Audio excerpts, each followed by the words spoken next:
하루 앞으로 다가온 조희대 청문회에 대법원장과 대법관들이 전원 불출석 사유서를 제출하면서 맹탕 청문회가 되게 생겼습니다. 그러자 정청래 대표가 다시 가세했습니다.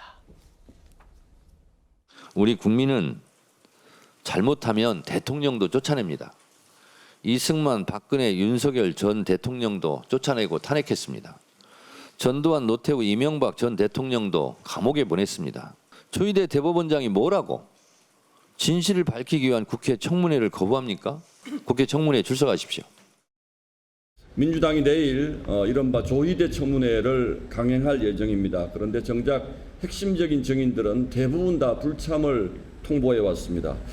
민주당도 이런 사실을 모르진 않았을 겁니다. 그러나 진실 따위는 필요가 없다. 다만 우리는 정치 공세만 하면 된다는 당초의 목표를 세우고 시작한 청문회였기 때문에 그들의 목표는 달성할 수 있을 것 같습니다.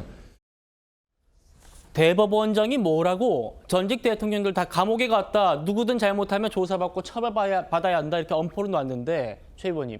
근데 조희대 대법원장만 안 나온다고 한 게 아니고 소위 진보 성향 대법관이라는 이응구, 오경미 대법관도 불출석한다고 했거든요. 아니 그러니까 정청래 대표가 왜 조희대 대법원장이 안 나오는 게 아니고 못 나가느냐 하는 불출석 사유서를 냈습니다. 그걸 한번 읽어봤다면 지금 같은 저런 주장을 할 수가 없겠죠.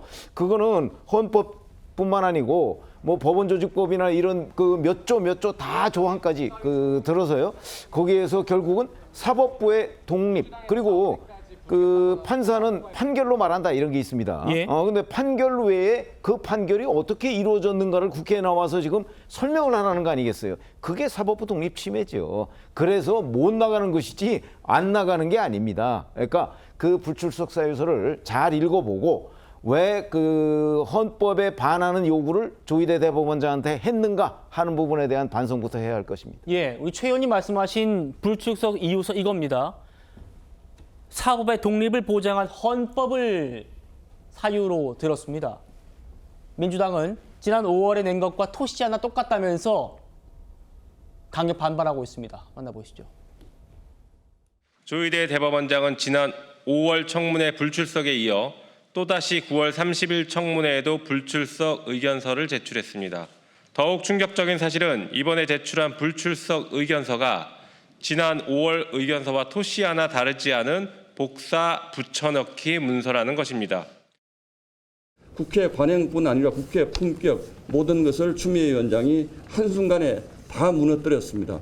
자 보시죠. 이게 지금 대법원장을 국회로 부르겠다는 서류입니다. 4줄입니다.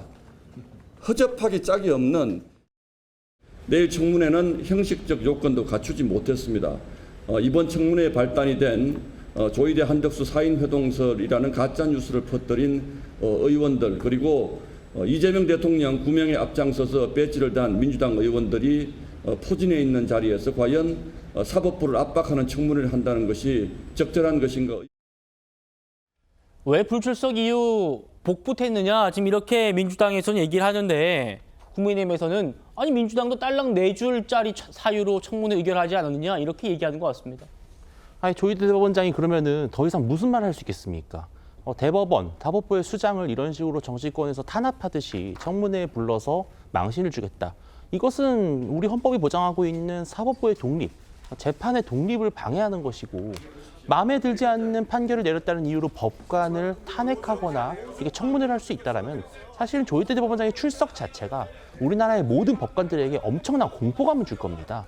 아니 어떤 판사들이 그러면 용기를 내서 유죄, 무죄 판결 내릴 수 있겠습니까? 그러니까 그런 점에서 봤을 때는 당연히 참석하지 않는 것이 맞고요. 저는 오히려 역발상으로요. 조희대 대법원장이 오히려 나왔으면요. 민주당이 매우 당황스러웠을 거라고 저는 봅니다. 아마 조희대 대법원장이 거기 앉아가지고 민주당에서 나오는 여러 야유와 공세를 다 받아치고 법리와 논리에 입각해서 설득한다? 저는 국민들에게 엄청난 그런 울림을 줬을 거라고 보거든요. 저는 조희대 대법원장이 안 나온 게 오히려 민주당을 도와줬다 이렇게 생각합니다.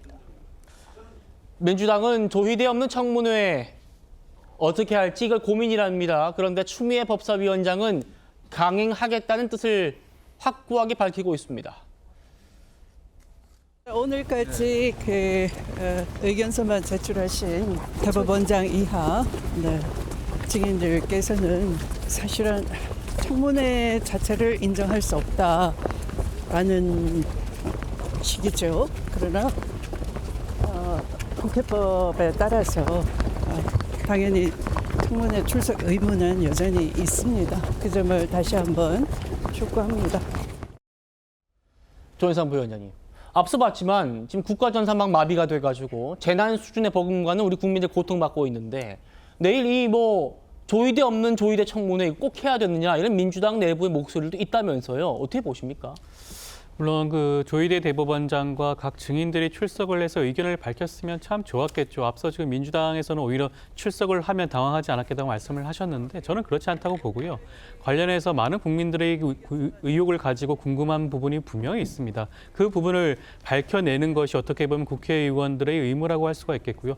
앞서 국정자원 화제와 관련해서 조속히 그 대책과 대안을 마련하는 것이 필요하겠죠. 그렇지만 법사위 차원에서 할 수 있는 것도 또 별개로 있다는 생각이 들 수도 있습니다. 예. 더 이상 이 부분에 대해서 시간을 늦출 수는 없는 것이고요. 우리 국회법에 따른다고 한다면 대법원장 출석해서 증인해서 신문할 그런 필요성이 분명히 있으면 나올 수가 있는 겁니다. 그런 출석 의무 분명히 있는 것이고요. 사법부의 독립은 출석해서 증언하는 것과는 전혀 무관합니다. 사법부의 독립이라고 하는 것은 재판 과정에 개입을 하지 말라는 거예요. 이미 나온 재판에 대해서 질의를 하는 것이고요. 그것이 일반 형사사건은 아닙니다. 지난 대선에서 유력한 야당 후보에 대해서 그렇게 신속하게 재판을 선고된 그 부분과 관련해서 그리고 지금 내란 사건과 관련된 재판에 관해서 많은 국민들이 궁금해하는 겁니다. 헌법 질서를 유린한 그런 사건들에 대해서 물어보는 거예요. 일반 형사사건이 아니란 말씀을 드린 것이고요. 예. 그렇다고 한다면 대법원장은 사법부의 수장으로서 출석해서 진술할 의무가 있지 않을까 싶습니다.